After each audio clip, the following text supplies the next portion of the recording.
Listo.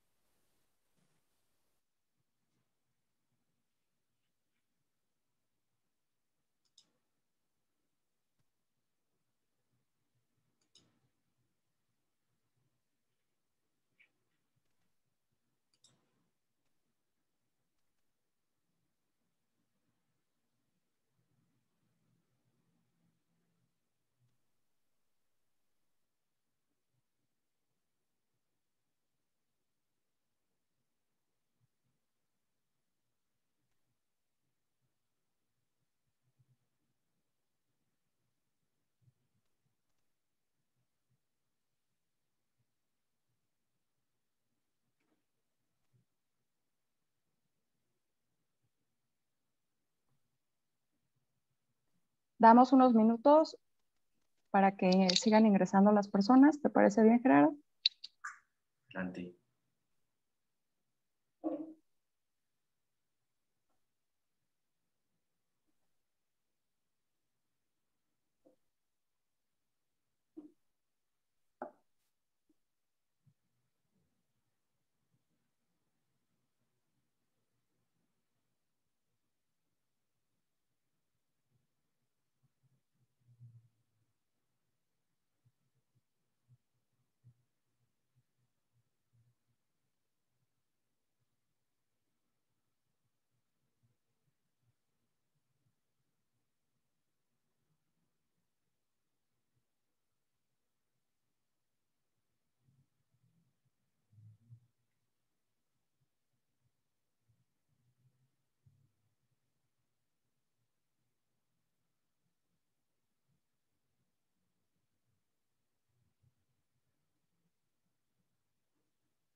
Perfecto, pues vamos a dar inicio. Buenas tardes a todos. Mi nombre es Luz María Villegas de la Asociación FinTech México.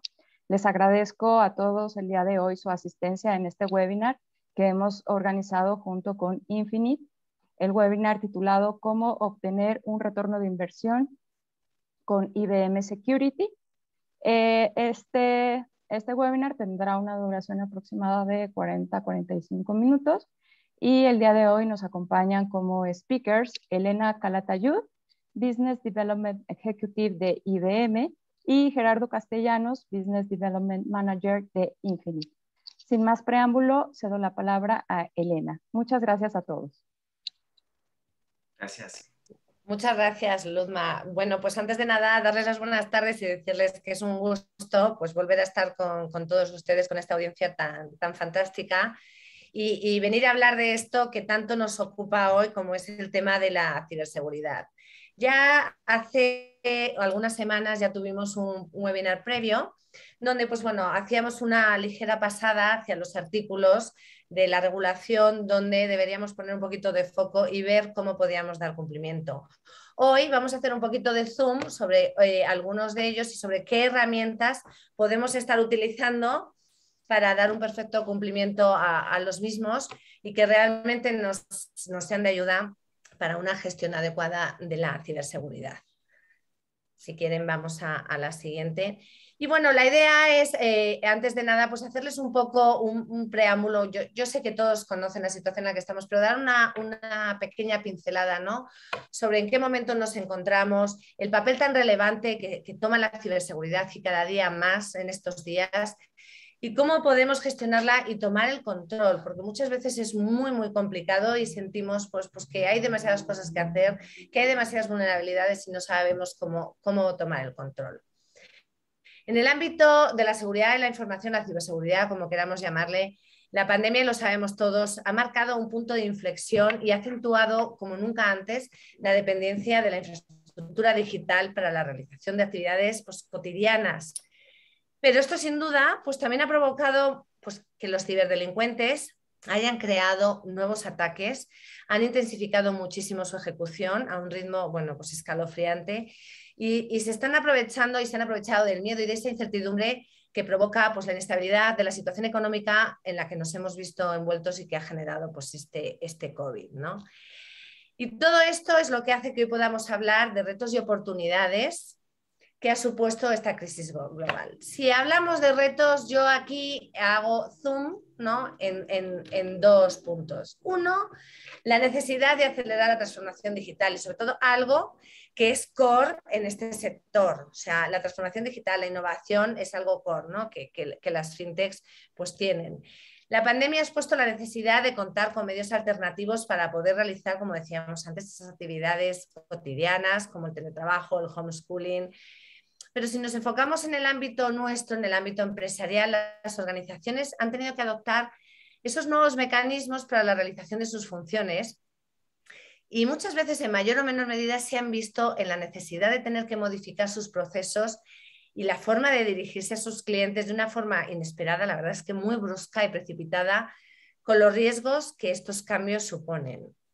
Y estas nuevas condiciones de trabajo que todos tuvimos que adoptar dejaron la evidencia de la necesidad de contar con mecanismos de protección, pues soluciones de seguridad, aplicación de buenas prácticas y sobre todo una buena cultura de seguridad, debido pues eso, a que la información se utilizaba en equipos y redes que no eran corporativas.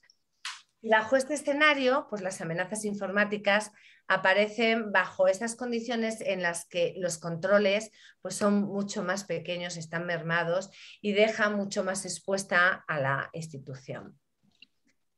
Y como decíamos, y otro gran reto pues es el que hemos visto, y es que las amenazas informáticas no están en confinamiento.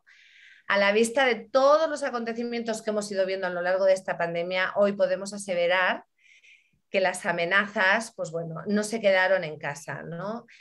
La migración hacia ese acceso remoto ha presentado enormes oportunidades para los malos, para explotar esos sistemas remotos y esos procesos dirigidos a clientes con el objetivo, pues ya sabemos, ¿no? Robar información, poner en peligro la actividad y la operación de las compañías, interrumpir las operaciones, siempre con el objetivo de hacer daño. Y durante estos largos meses de salud, pues se han identificado, hemos visto esas, enormes campañas, esa gran cantidad de campañas de malware y phishing, muchas haciendo alusión al COVID-19. Y bueno, pues tratando de aprovechar los malos, siempre ese desconocimiento y ese estrés entre los usuarios y clientes para lograr pues, acceder a su objetivo. Si quieren, vamos a la siguiente. Pero bueno, no solamente las crisis traen esos retos y esos riesgos, también traen oportunidades. Y hoy pues podemos decir sin lugar a dudas que esta crisis va a marcar un antes y un después con importantísimos cambios tanto en lo personal como en lo profesional. En el caso de la ciberseguridad, yo creo que esta crisis la debemos utilizar en positivo. Debemos promover esos cambios organizacionales para proteger nuestros activos, generar esa mayor conciencia sobre el uso de la tecnología y sobre todo para difundir y permear aún más la cultura de ciberseguridad de una forma transversal. Y si puede ser desde la cabeza hacia abajo, muchísimo mejor. A mí me gustaría ahora hacer una parada en estos 3 incidentes. Porque cuando hablamos de ciberseguridad no nos referimos solo a México, ¿no? Cuando hablamos de incidentes no solamente están ocurriendo en México, están ocurriendo a nivel mundial y los problemas aquí sí que no tienen fronteras. Los incidentes de ciberseguridad no tienen ningún tipo de fronteras. Las 2 primeras organizaciones de las que vamos a hablar ahora sufrieron un malware de tipo ransomware, que como saben lo que tiene como objetivo es cifrar el sistema operativo o los archivos y luego pedir un rescate por ellos. Este tipo de malware, la verdad es que está siendo el actor estrella desde hace ya al menos 3 años, aunque hace 4, ya saben, el año 2017, fue cuando se nos empezó a hacer mucho más conocido a raíz del famoso WannaCry. Y bueno, vamos a comentar el primero, así de una forma rápida. El 5 de septiembre del año pasado, pues el Banco Estado de Chile fue hackeado a través de un software malicioso que se propagó ni más ni menos que a 15.000 computadoras. Este fue uno de los ataques informáticos más grandes que se hayan visto en el país. De hecho, bueno, pues tuvieron un impacto no solamente a nivel reputacional, sino a nivel también operativo, porque se vio obligado el banco a cerrar sucursales y anduvo con intermitencias en sus plataformas durante 3 días. O sea, imagínense el impacto reputacional y el impacto operacional que todo esto generó. Además del daño económico, evidentemente, porque muchas veces recuperar esa información, hacer un análisis de toda la información, de toda la infraestructura que puede estar afectada, todo eso son meses y meses y meses, luego comentaremos. Igualmente, pues el 11 de septiembre, una de las mayores aseguradoras médicas de España, que se llama Deslas, anunciaba que había sufrido un gravísimo ataque informático y que tenía problemas para seguir trabajando con normalidad. La empresa pues confirmó que fueron víctimas pues, del temido ransomware. Pero fíjense las consecuencias. Los médicos no podían acceder a los sistemas internos ni externos y se vieron obligados a volver a los métodos analógicos, o sea, a la agenda, al papel y a la pluma y empezar a apuntar. Y además, según indicó una compañía de ciberseguridad que se llama Ensoft, colgaron en la página, en la dark web, un fichero con todos los datos de clientes de una empresa que tenía todos sus empleados asegurados, pidiendo una especie de subasta por más de $500.000 por esta información. O sea, y además tardaron bastantes días en recuperar la normalidad. O sea, tuvieron esa interrupción en la operación que fue gravísima, estuvo saliendo en prensa durante varios días porque no pudieron dar continuidad a su operación. Y hace unos poquitos días, el 6 de octubre, también se había publicado el hackeo a Twitch. No sé si saben lo que es Twitch, es una plataforma de live streaming de Amazon, es la más grande del mundo y está especializada en la retransmisión de partidas de videojuegos, música, estilo de vida, charlas con los usuarios, deportes.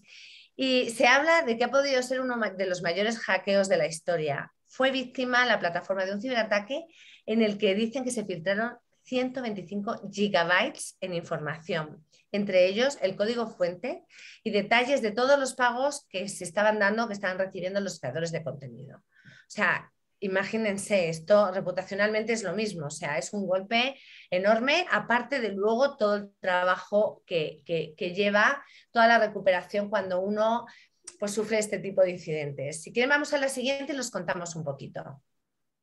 Y ahora me gustaría explicarles cuál es el ciclo de un ataque, ¿no? Las fases que componen el ciclo de un ataque podemos decir que son 3. La detección, la limpieza, el impacto reputacional. Si hablamos de detección, vamos a la siguiente, porfa. Cuando sucede una intrusión, las empresas tardan entre 180 y 200 días en detectarla. O sea, esto quiere decir que muchos pensamos que o sea, que acaba de entrar el malo en nuestra organización y en ese momento nosotros lo detectamos. No. Los malos llevan en nuestra infraestructura entre 180 y 200 días. Hacen lo que se llama movimientos laterales a través de toda la infraestructura y van pues oteando qué es lo qué información hay, cuál es la que les interesa, dónde está, cómo funciona, qué usuarios acceden a ella. O sea, conocen absolutamente todo.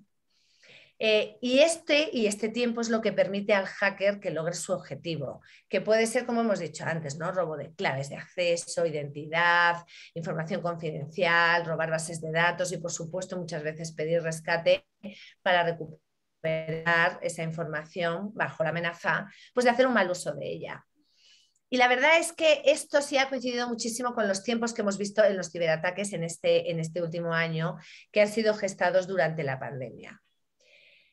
Y como decíamos, además de todo esto, lleva un costo económico enorme, ¿no? Cuando tienes un incidente.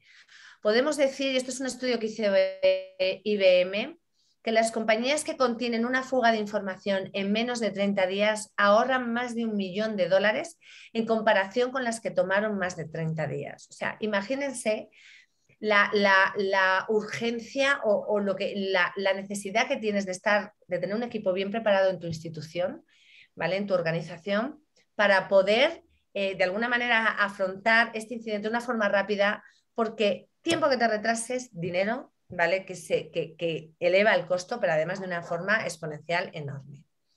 Por ello podemos decir, siempre decimos que la ciberresiliencia se hace un elemento primordial en las organizaciones y empresas. Y cuanto más rápido te puedas sobreponer a un ataque o incidente en tus servicios, la gravedad y el daño será muchísimo menor, ¿vale? Hoy podemos decir que lo que tenemos que hacer es estar preparados para enfrentar un ataque, porque sí es verdad que las herramientas nos van a ayudar muchísimo y tenemos que tenerlas para que nos ayude, pero en ningún caso debemos pensar que tener herramientas nos va a impedir que suframos un incidente de seguridad, aunque sin duda nos va a ayudar muchísimo. Vamos a la siguiente. Y lo malo viene después, o sea, si ya hemos detectado el incidente, sabemos que lo hemos tenido al malo 180 a 200 días mínimo, en algunos casos hemos visto que ha estado más de un año, ¿no? Viene ahora, y es que generalmente después de este largo periodo se tarda más de 90 días en limpiar el rastro que deja en la empresa un incidente de seguridad, con el consiguiente impacto operacional que muchas veces trae consigo, ¿no? O sea, tardamos otros 3 meses en poder hacer una limpieza, saber dónde inició, buscar toda la información, vectores de ataque, indicadores. Bueno, pues todo eso nos lleva 90 días el tener bien claro qué ha pasado y en limpiar. Y luego tenemos, si quieren vamos a la siguiente, lo que decíamos, el impacto reputacional.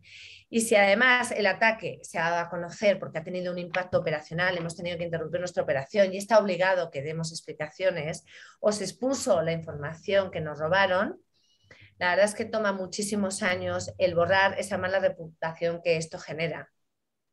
Y muchas veces, pues recuperar la credibilidad y la confianza de nuestros clientes, pues aún se tarda más, ¿no? Si quieren, vamos a la siguiente, porfa. Y esta me gusta mucho porque, como siempre hemos dicho, la seguridad no debe residir solo en la tecnología, aunque sí es un factor muy importante. El negocio siempre tiene que estar implicado. O sea, no creamos que es que la ciberseguridad, no, esto ya viene el tequi y viene aquí a contármelo. No, no, no, no. El negocio siempre debe estar implicado, pero en mi opinión, el principal problema reside en el lenguaje de cada uno de los actores de la organización y en las prioridades, ¿no? Y a modo de ejemplo, pues he puesto estas curiosidades, ¿no? El CEO, el CEO, hablando de seguridad, ¿qué diría? Oigan, ¿estamos haciendo lo suficiente? Porque es que no queremos ser el próximo titular como fue Adeslas, como ha sido el Banco de Estado de Chile, ¿no? O como ha sido Twitch. ¿Qué diría el CIO? Pues indudablemente él sí expresaría muchísimo su inquietud preguntando, oigan, ¿cuál es nuestra postura en ciberseguridad? ¿Dónde somos más vulnerables? ¿Cómo impacta esto en la disponibilidad de los servicios? Y el CFO pues se plantearía el consumo de recursos preguntando, oigan, ¿por qué necesitamos gastar tanto dinero en ciber? ¿Cuál es el retorno de inversión? ¿No? Lo que hablábamos antes. ¿Vamos a ser multados? Nos estamos gastando demasiado en tecnología, ¿no? Y el CISO, que no podría dormir, porque yo, vamos, en esa posición creo que estaría preocupado, ¿no? Si estuviera viendo que cada uno trae a lo mejor esas alineaciones aparentemente diferentes, se preguntaría, oigan, ¿estamos preparados para identificar y responder a las amenazas? Porque es que es algo fundamental y lo estamos viendo. Vamos a la siguiente. ¿Y por dónde empezamos? ¿no? ¿Por dónde empezamos? Pues yo sin duda creo que la mejor manera de prepararse es entendiendo la regulación e implementándola en nuestras organizaciones como una magnífica base de seguridad. Hoy la regulación, ¿qué es lo que busca? Pues que las organizaciones adquieran esas capacidades suficientes para hacer frente a los riesgos de ciberseguridad que tenemos, pues, bueno, derivados de toda esta exposición al entorno digital. ¿Y cuál es el principal objetivo? Sin duda, consolidar un modelo de madurez en la gestión de seguridad como un proceso de mejora continua, que siempre lo decimos, ¿verdad, Gerardo? Y no como algo finito. La ciberseguridad es algo que debe ser constante. Estamos cambiando tecnologías, estamos innovando, estamos cambiando procesos. Pues la ciberseguridad debe estar evolucionando al mismo ritmo, nunca dejarla atrás. Y por eso decimos que es una fantástica base, un perfecto inicio. Y cómo no, hay que acompañarla de servicios y tecnología que estén a la altura y que nos permitan pues gestionar la seguridad, es decir, identificar los riesgos, controlarlos, evaluarlos, reducir y mitigarlos en su caso y, por supuesto, pues bueno, pues reportarlos a lo largo de toda la organización, que toda la organización los conozca y que toda la organización sea responsable de una correcta gestión para impedir, pues bueno, y que puedan ocurrir incidentes de seguridad. Y por mi parte es todo. Yo ahora les dejo con Gerardo Castellanos. Gerardo. Gracias. Muy bien. Muchas gracias. Gracias. Pues bueno, nuestra visión en la seguridad es holística, es una visión completa donde podemos integrar estos puntos principalmente, que es alinear todas las estrategias de negocio, como Elena nos los planteó, pero por otro lado, pues es el tema de proteger a los usuarios digitales y a los datos importantes, ¿no? Y el tema, pues que hoy en día está en todas partes, que es la parte de modernizar la seguridad con una plataforma abierta y sobre todo que que sea multinube, ¿no? Que en el caso de FinTech, pues ese es el core del negocio, ¿no? Y bueno, claro, el tema de la experiencia en la plataforma abierta, todo lo que son los conectores o los drivers que pueden conectar los sistemas y tener toda esta visión bajo un mismo paraguas. Ese es el reto que IBM plantea y esta es la manera en que lo vamos a abordar.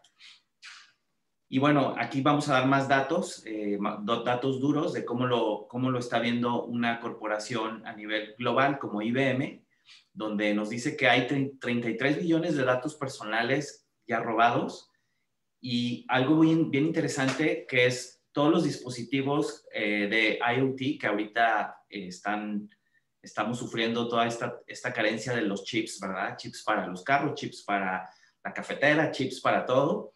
Esos son los dispositivos IoT. Bueno, pues en 2025 vamos a llegar a 22 billones de dispositivos, imagínense.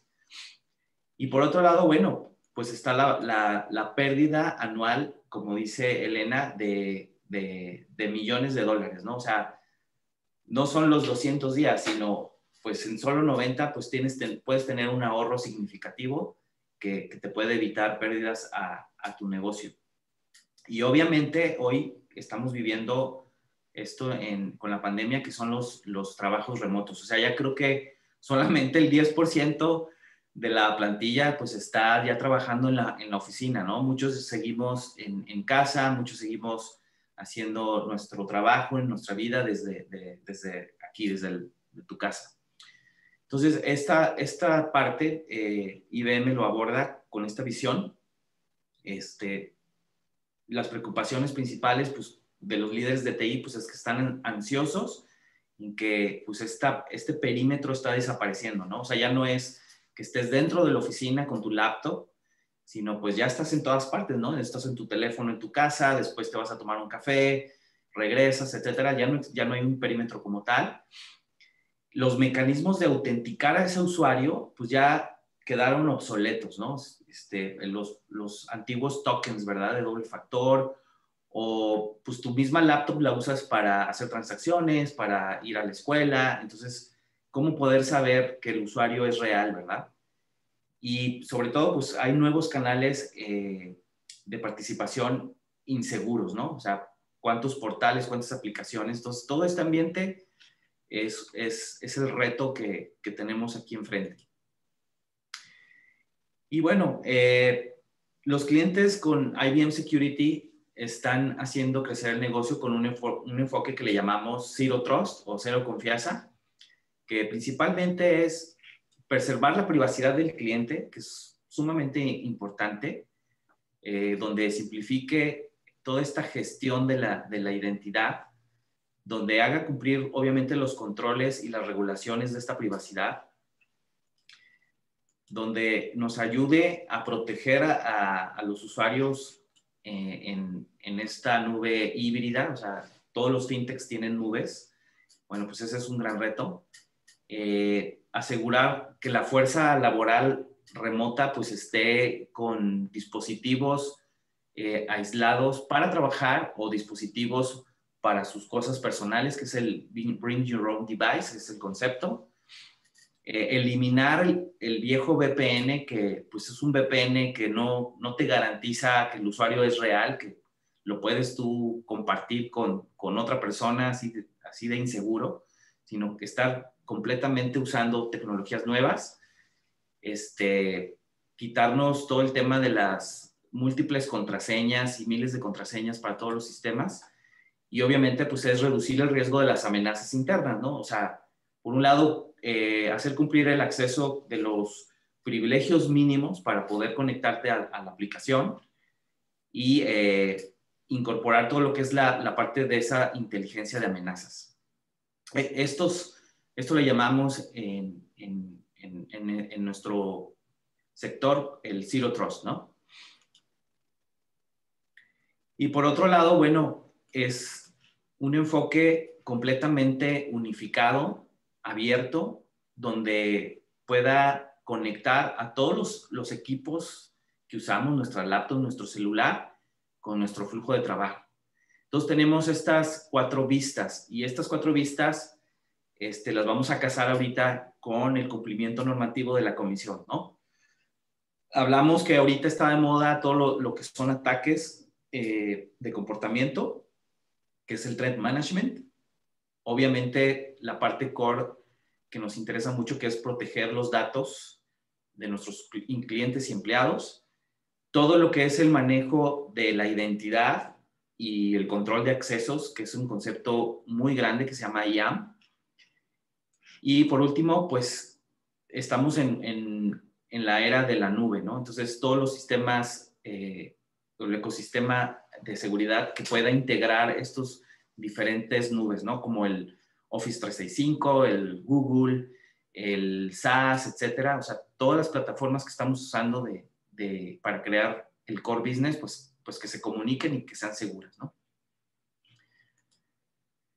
Y repasando en el seminario anterior, los que nos pudieron acompañar y los que no, pues miren, precisamente en el artículo 5 de la norma, habla precisamente de estas categorías sobre información proporcionada al cliente que generen contraseñas seguras, que cumplen al menos los 6 caracteres alfanuméricos, que no puede utilizar contraseñas repetitivas o que las esté usando en diferentes partes.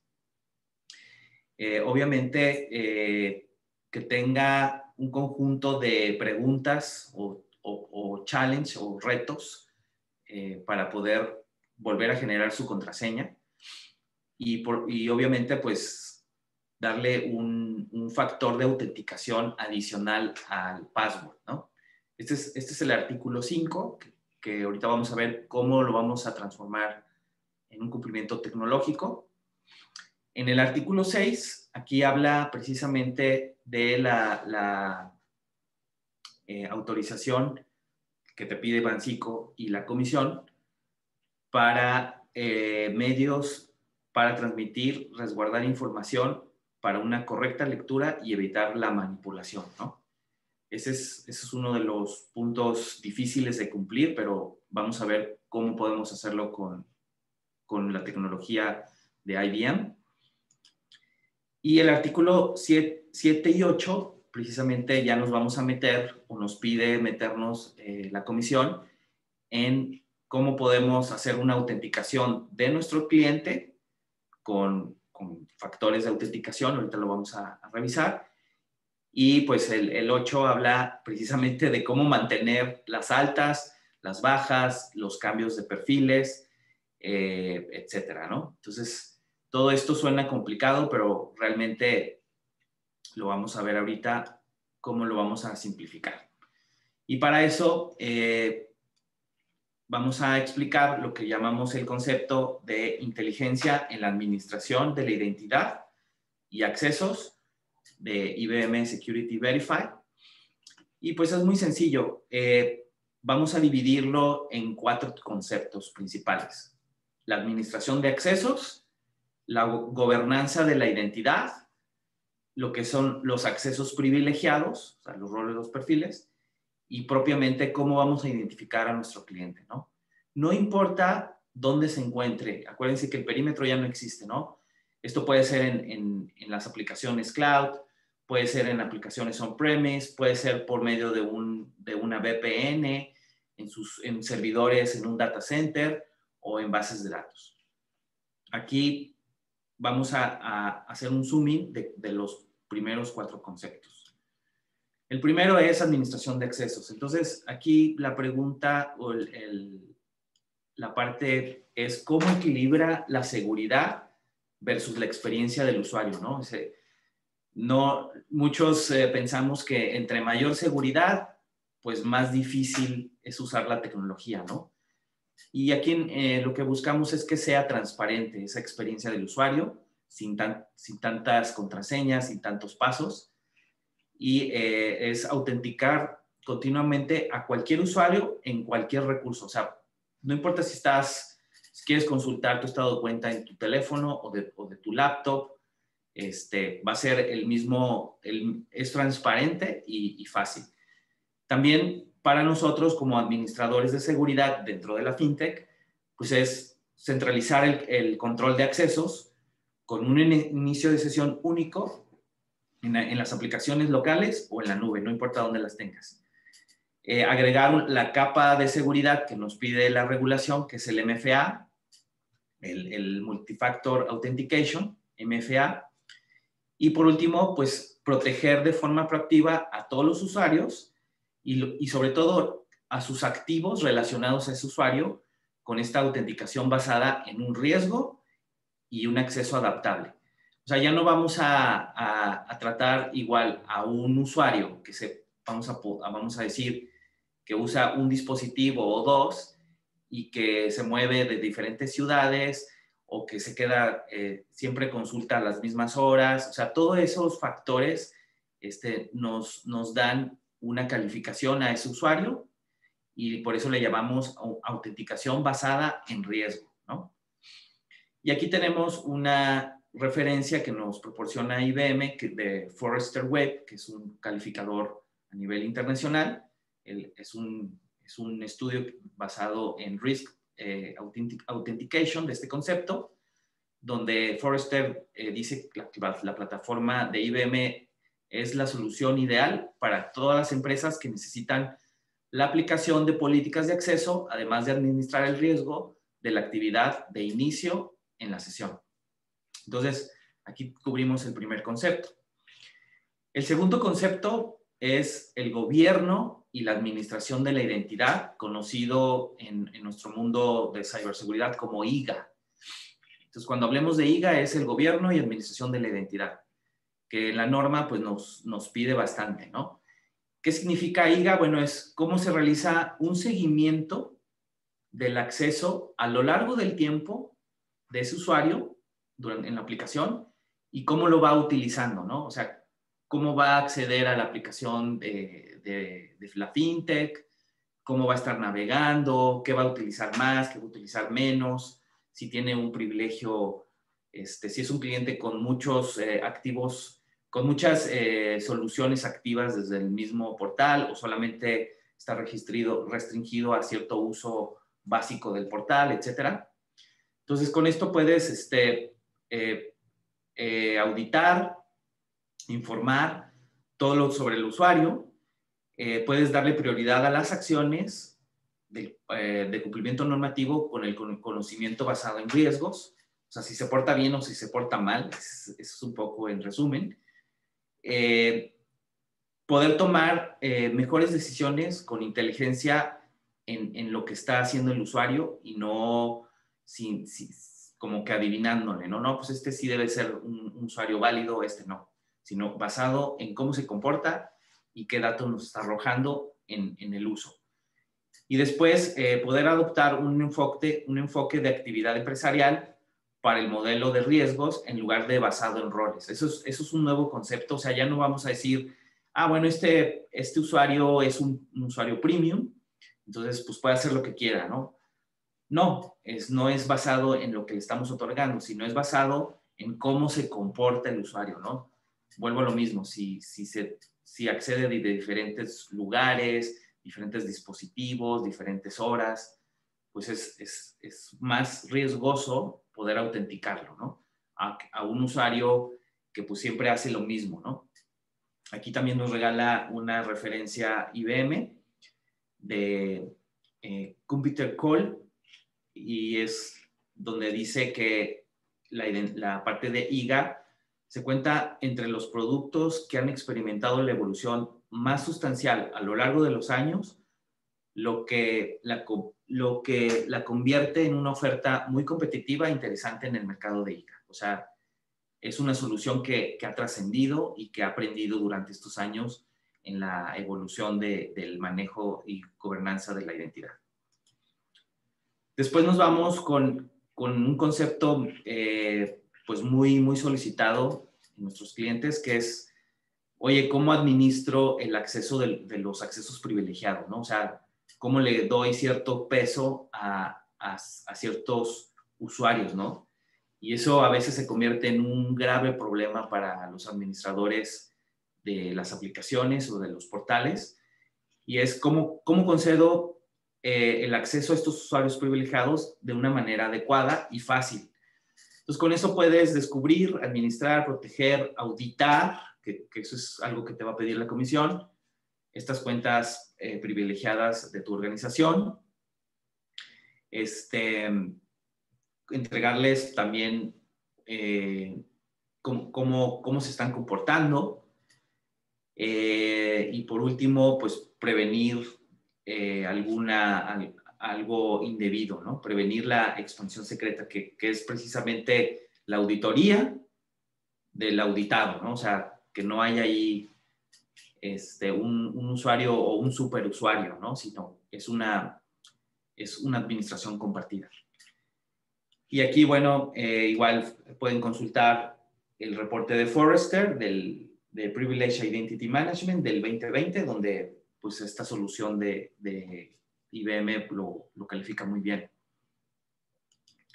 Y por último, porque estos 4 conceptos son muy amplios, pues la parte de identidad del cliente, ¿no? Conocida como CIAM. Y CIAM, pues, nos puede ayudar a cómo entregar experiencia personalizada y confiable. Aquí esta aseguradora, que es el ejemplo que les comparto, pues es muy fácil de poder garantizar que un usuario pueda navegar en el portal y consultar ciertos servicios, sabiendo que sí realmente es él y no es una identidad o un cliente que robó la credencial, ¿no? Entonces aquí con esta solución de CIAM, obviamente podemos tener una identidad única del cliente, podemos mantenernos cumpliendo lo que es la regulación de la privacidad de ese usuario, rastreando todo lo que es el consentimiento del consumidor para no incurrir en compartir datos personales y caer ahí en un cumplimiento. Poder lograr el equilibrio de la seguridad y la experiencia del usuario con el concepto de multifactor authentication y pues obviamente habilitar a los equipos técnicos con esta experiencia de baja administración, ¿no? Modular, rápida y eficaz, que luego se convierte en un problema para los administradores, ¿no? O sea, que sea muy complejo este manejo. Y de aquí pasamos al siguiente punto del artículo de la comisión, que es el artículo 9, donde nos habla de políticas y procedimientos para la gestión de factores de autenticación, mecanismos y procedimientos para que el cliente modifique las contraseñas, ¿no? O sea, le tenemos que demostrar a los auditores de la comisión, pues es que estamos teniendo políticas y procedimientos, ¿no? Para poder modificar todas estas contraseñas. ¿Cómo lo hacemos? Es con un concepto que ya lo habíamos comentado, que es autenticación basada en contexto. En esta lámina podemos, siguiendo las manecillas del reloj, podemos ver que es el nivel de riesgo de la transacción, ¿no? Está primero la parte, pues es, como hemos comentado en los anteriores slides, cómo poder hacer un registro y una autenticación de su usuario. Posteriormente, pues es darle un perfil, como dijimos, privilegiado o básico, y luego empieza a hablar de la parte de la autenticación sin contraseña, y ahorita pues estamos ya usando todo lo que es código QR para hacer cierta autenticación de cierta compra, por ejemplo. Y luego los multicanales, ¿no? Correo, el OTP del correo, o autenticación basada por un mensaje, o he visto algunos bancos digitales que también usan OTP por voz. Y por último, y el concepto más avanzado que ahorita pues es lo que se está usando, es FIDO2 y la parte de biometría de comportamiento, ¿no? O sea, ya nuestra cara, nuestras manos, etc. Entonces, este es un concepto que podemos ayudarles también con tecnología para poder unificar todos estos canales de comunicación y todos estos canales de autenticación bajo un mismo escenario tecnológico. Y por último, bueno, es el artículo 32 de la norma. Específicamente es el procedimiento y mecanismos precisamente para la administración de una respuesta ante un incidente de seguridad. Este concepto es muy amplio y nosotros lo consideramos en 3 niveles. La parte de arriba son todas las tecnologías habidas y por haber que tenemos en ciberseguridad. Nos encanta.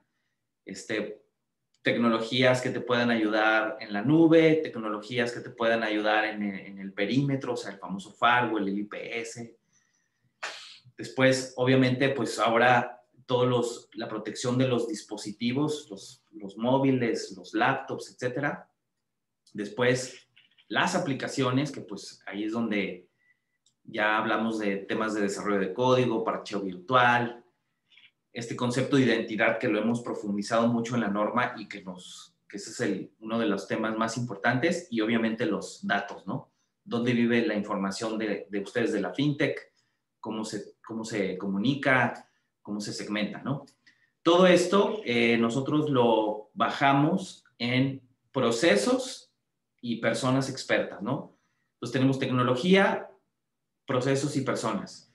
Y si no tuviéramos estos 3 elementos, pues prácticamente no pudiéramos cumplir con lo que nos está pidiendo la comisión.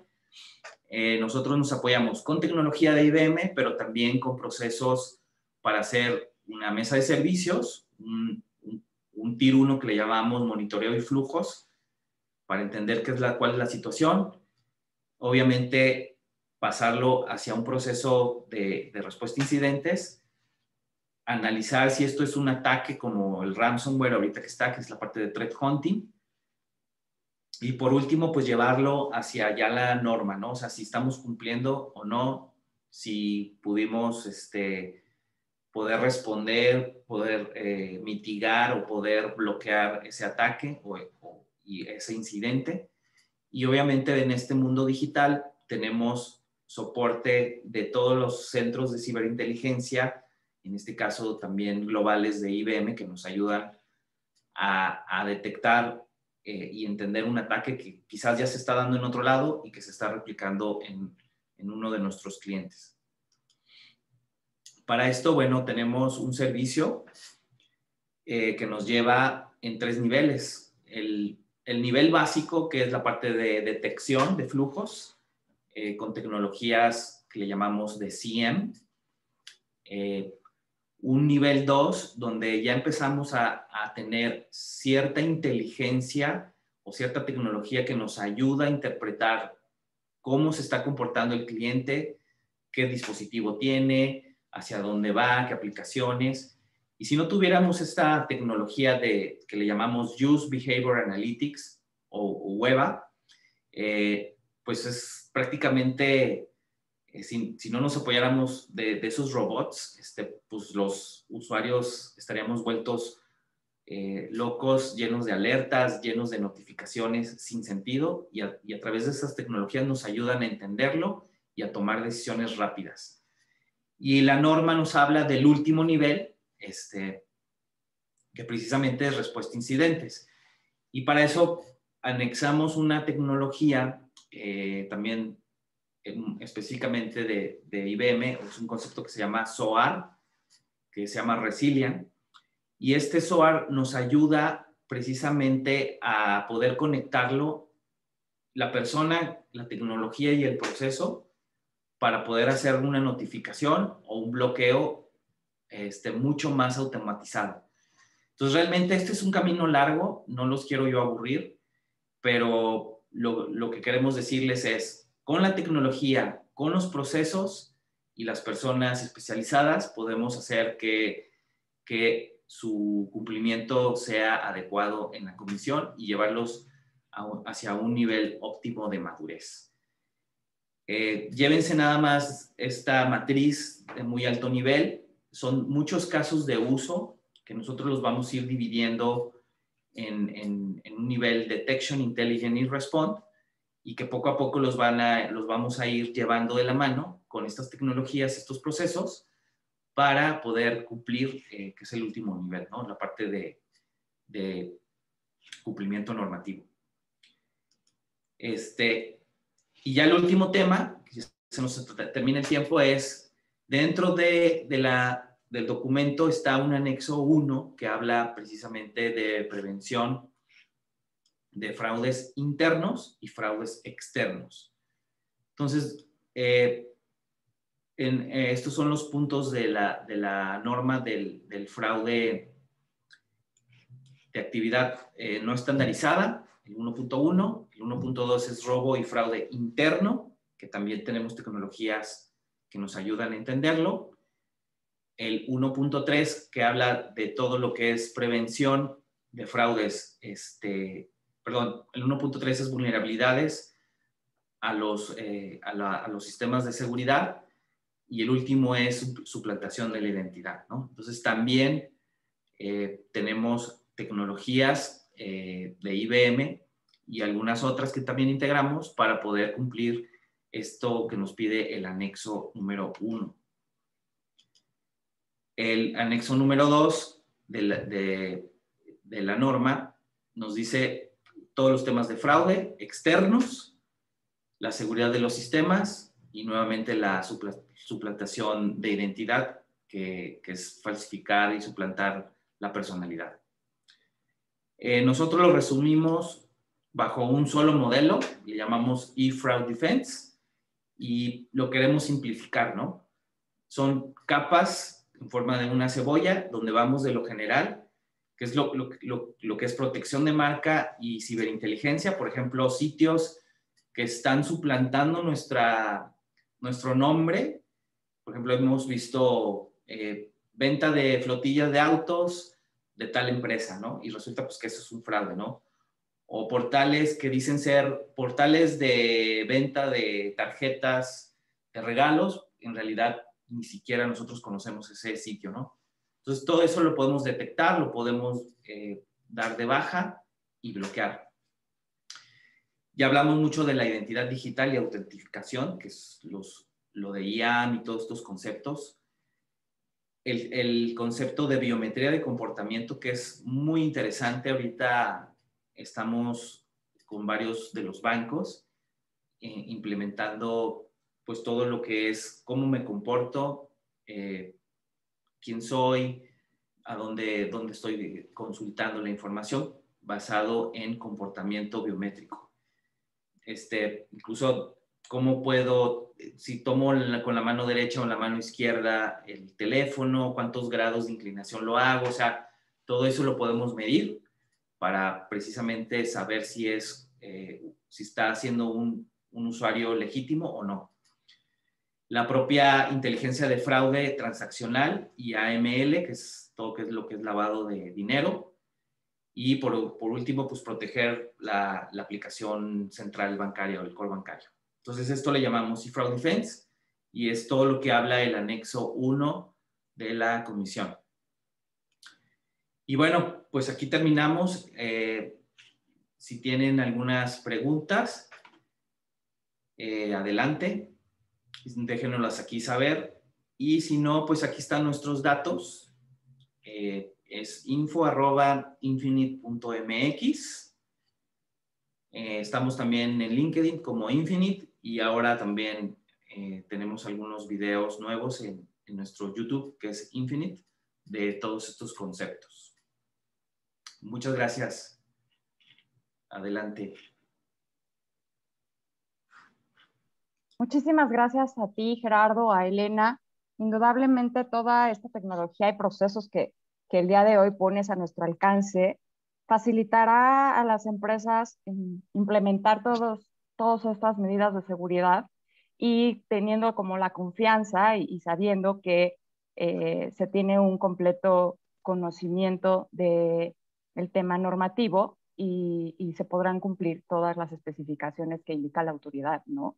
Que es algo pues, muy difícil de encontrar por temas de interpretación incluso de la propia normativa, y que ustedes con todas estas herramientas que han desarrollado y que ya está más que comprobado que lo hacen bastante bien, pues pueden ayudar a todas esas empresas a tener ese cumplimiento normativo que exige la institución reguladora, ¿no? Muy bien.